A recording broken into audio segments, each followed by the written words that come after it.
Alright, so I thought maybe we needed to see a couple more examples of trigonometric ratios. So before we jump into the examples that I have to show you, first I want to remind you about what our trig ratios are.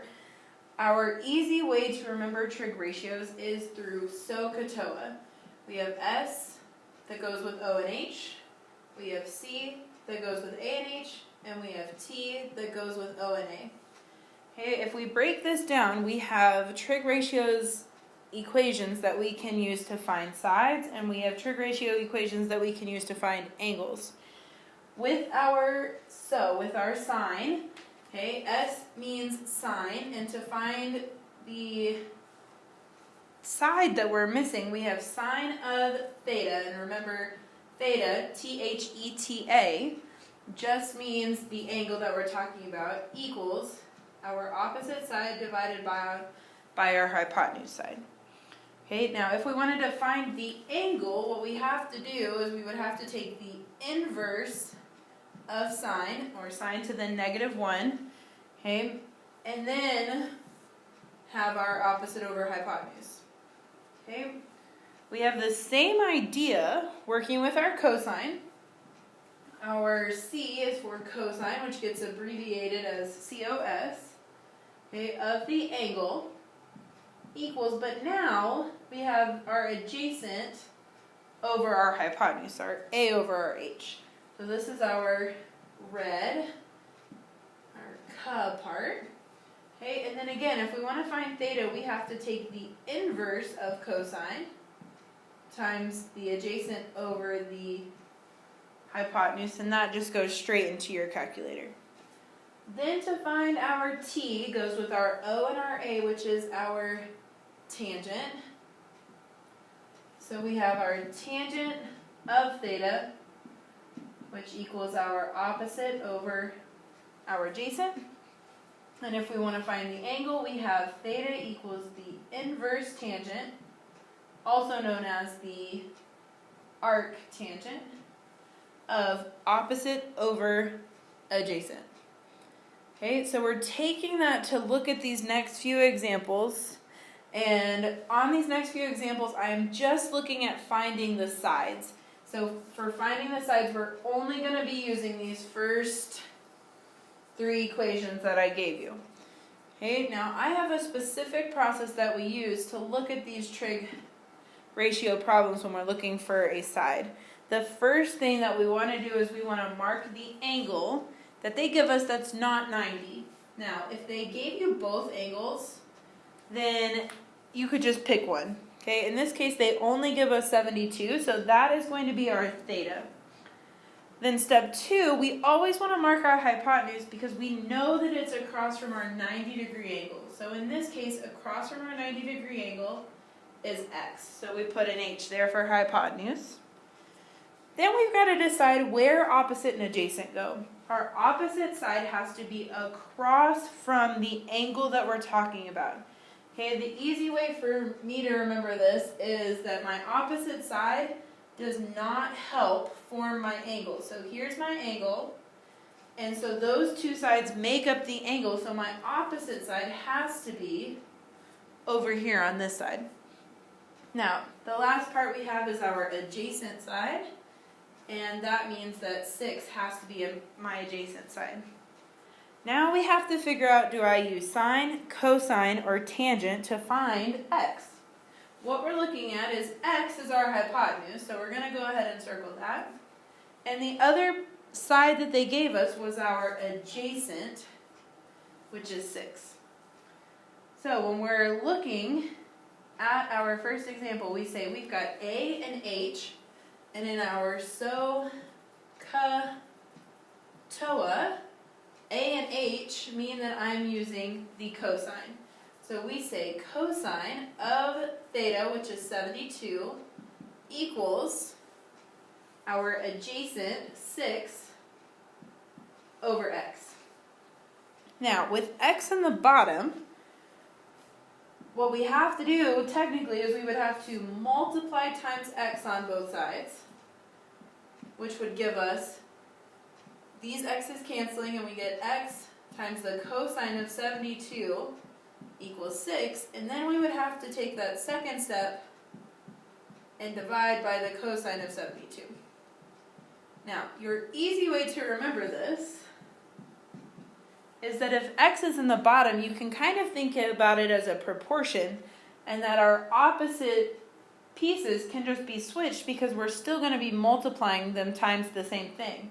Okay, so in my class, what we look at is if I say cosine of 72 equals 6 over x, x is in the bottom. If I switch x and cosine of 72, I'm still going to be multiplying them together. But we get x equals 6 divided by the cosine of 72, which is exactly what I ended up with when I did the long way over here. So either way you go, you're going to get to the right answer. Remember, when we get there, we're going to plug that into our calculator. And so in this case, we have 6 times the trig cosine, okay, of 72, and 72 goes in those parentheses as shown here.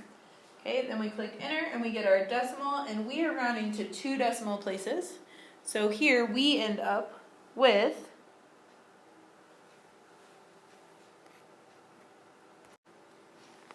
1.85, but that's completely incorrect because I just put this in the calculator incorrectly, right?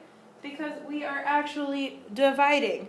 Okay, so what we need to look at is we actually need to say control divide. 6 goes on top, so sorry about that. And then on the bottom, we've got trig. We pick our cosine of 72. Click enter, and that gives us 19.416, which ends up rounding to 19.42.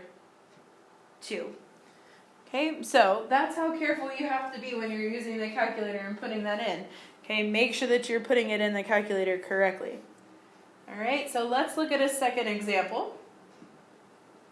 Problem number 2, we still want to do the same process. So first step, label your angle. Okay, we label ours with a theta. Then we want to say, where is my hypotenuse? It's across from 90, which means in this case it is 6. Then we say our opposite is across from theta, okay, which makes this side our opposite, and x is going to be my adjacent. I'm trying to solve for x, which is my adjacent, and I know that the hypotenuse is 6. So again, we have a and h, and a and h goes with our c, which means I'm using the cosine.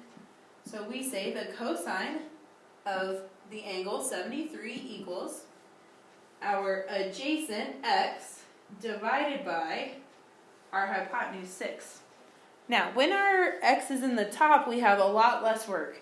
Okay, we just have to get x by itself, which means we have to multiply by the 6 on both sides, and then just put that in the calculator. Now, this time we are just multiplying, so we're going to say 6 times trig cosine of 73, which gives us 1.754, which rounds to 1.75.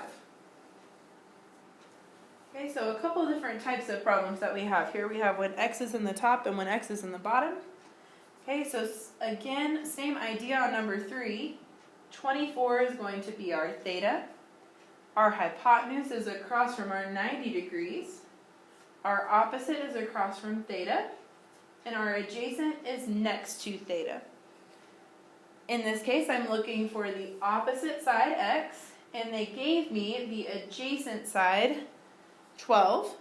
So O and A go with tangent, our TOA part.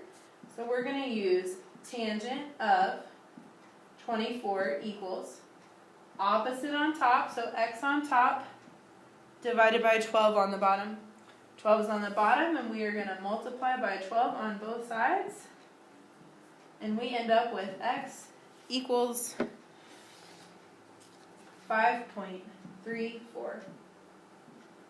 Okay, now remember that 5.34 represents a length in this case. Okay? So, moving right along, Again, our procedure, our process stays the same every time. We want to mark theta. We want to mark our hypotenuse. Our opposite is across from theta, and our adjacent is next to theta. Then we look and we say, I'm trying to find x. They give me the side length of O.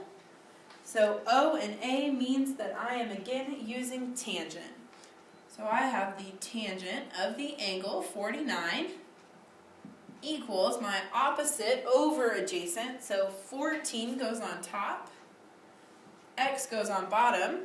When x is on bottom, I can flip x with the tangent of 49 and we get x equals 14 divided by the tangent of 49. And then you go straight to the calculator and put that in, 14 divided by the tangent of 49, and you will end up with 12.17. Okay. Again, I just wanted to run through some extra examples here. Okay, so number 6, same process. Theta equals, our hypotenuse is across from 90. Our opposite is across from theta. And our adjacent is next to theta. I'm trying to find x, which is my hypotenuse. They gave me the side length 14, which is my opposite. And O and H mean that I am looking for sine. Okay, so I have sine of the angle 51 equals opposite over hypotenuse. So 14 over x. And again, x is in the bottom. So we can switch those. X equals 14 over the sine of 51. And we end up with, when you put that in the calculator, you get 18.01. Now, all of these have our triangles sitting straight up. And on the back side, we're looking at when they turn our triangles. So our next example number 10, has our right angle at the top end of our picture. So our angle, our theta is 68. Across from 90 is our hypotenuse, which in this case ends up being the bottom. Our opposite is across from theta at x. And our adjacent is next to theta and is 21. I'm looking for x. I have A. O and A means I'm using tangent of the angle 68 equals opposite over adjacent. So x over 21. X is in the top again, so we need to just multiply by 21 on both sides. And then put 21 times the tangent of 68 in the calculator. And you end up getting 51.98 for your side length. Okay, now I've got 2 more examples that I just wanted to run through real quick to make sure that we are fully understanding. So the last 2 we're going to talk about are numbers 13 and 16. Okay, first thing, label. Theta is our angle, 33 degrees. Okay, hypotenuse is across from 90, which means it's our 29. Our opposite is across from theta, which is O, which is our x. And adjacent is next to the angle. Okay, I'm looking for x, which is opposite. I have the hypotenuse, which is 29. O and H mean I'm using sine. So I have sine of the angle 33 equals opposite over hypotenuse, which means x over 29. 29 is in the bottom, so I just need to multiply by that 29 to get x by itself on both sides. Okay.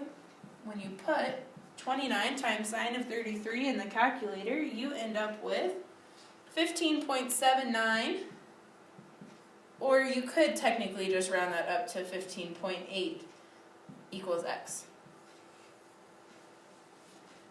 Okay, and our last one, number 16, we are labeling our theta, which is 59. Our hypotenuse is across from 90, which is x. Across from theta is our opposite, and next to our theta is our adjacent. We are looking for x, which is our hypotenuse, and we have the adjacent, which is 34.